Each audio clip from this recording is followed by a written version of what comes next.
A voz do povo é a voz de Deus. Vocês pediram nos comentários para a gente falar sobre esse livro e hoje a gente vai atender os seus pedidos.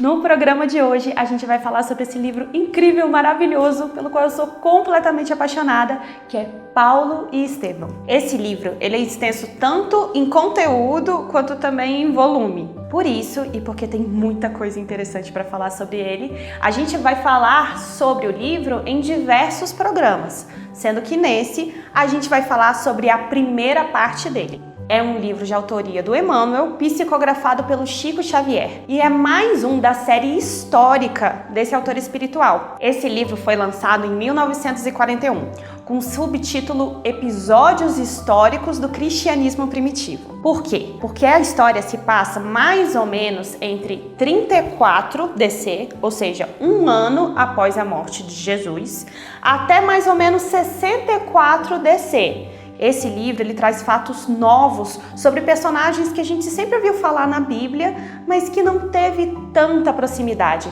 Então, quem tem curiosidade, como eu tinha, para conhecer mais sobre a personalidade e a vida de personagens como Pedro, Tiago, João, essa obra é a oportunidade.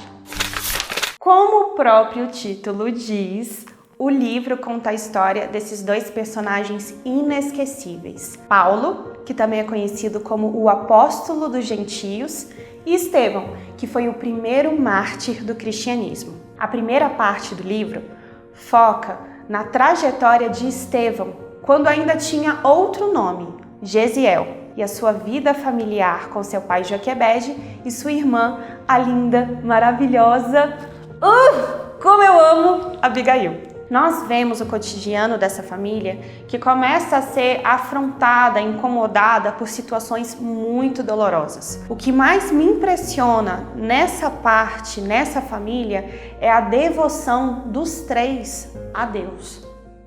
Talvez não dos três, porque o pai botou fogo na parada toda. Ele era um cara legal, trabalhador, justo, correto.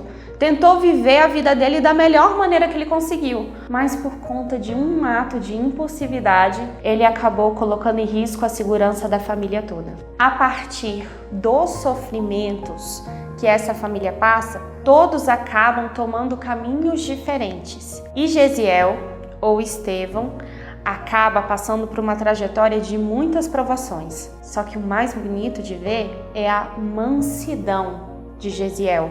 A cada nova prova, a cada novo obstáculo ou sofrimento, o livro descreve que ele sempre tinha o olhar sereno e calmo. Mas Gabi, eu não tô entendendo. Você uma hora chama Estevão de Estevão, outra hora chama de Gesiel. Que confusão é essa? Você tá louca, minha filha? Eu vou contar porque eu chamo Estevão de Gesiel, mas antes, por favor, gente, se inscreve aqui embaixo no canal, ativa o sininho para receber as notificações. Vamos fazer com que esse vídeo chegue ao maior número de pessoas possível.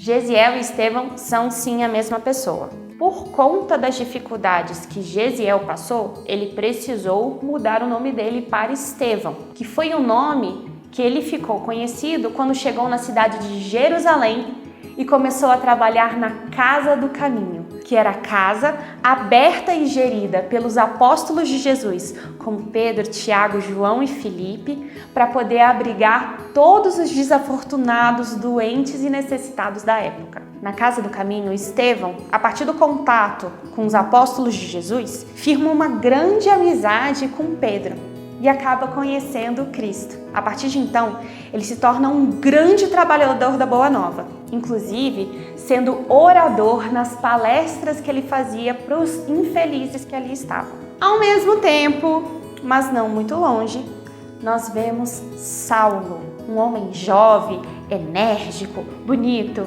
popular, bem apessoado, que na nossa história depois vai se chamar Paulo de Tarso. Ai, Gabi, mas essa história é cheia de nome, tô confusa. Gesiel, Estevão, é Paulo e Saulo? Sim, Estevão é Gesiel e Paulo é Saulo. Acompanhando? Saulo de Tarso era um grande estudioso das leis mosaicas. E ele, inclusive, era visto pela sociedade judaica da época como grande representante, o futuro da religião. Além da paixão que ele dedicava à sua tarefa de estudioso da lei de Moisés, ele também era muito apaixonado por sua noiva. E quem é essa noiva? Não vou contar. Vai ter que ler o livro. Ligados por maneiras que Estevão e Saulo nem podiam imaginar na época, os dois acabam entrando em conflito. Paulo, por acreditar que Estevão estava indo contra as leis judaicas da época, acaba acusando-o e prendendo-o. E essa prisão é o que dá início a toda a modificação moral que faria com que Saulo depois virasse Paulo de Tarso. Eu, pessoalmente, não chamo esse livro de Paulo e Estevão.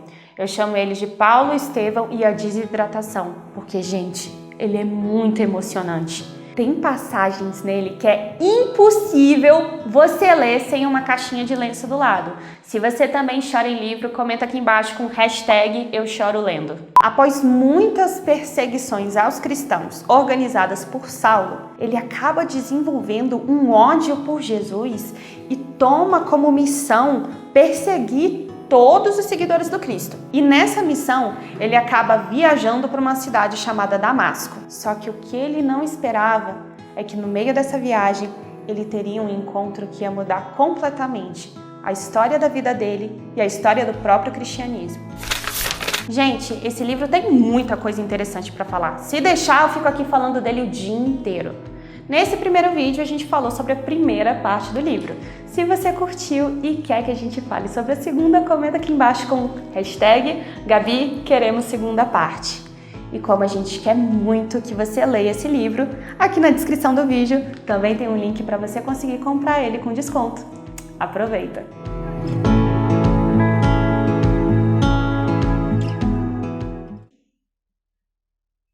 Ficou bom, eu gostei. Que aí é bom que a gente vai linkando com outras coisas. A pessoa vê um vídeo e vê outro, e aí ela vê outro, e ela vê outro, e ela vê outro. Esse livro é... Ups! É isso aí. Chazinho cura.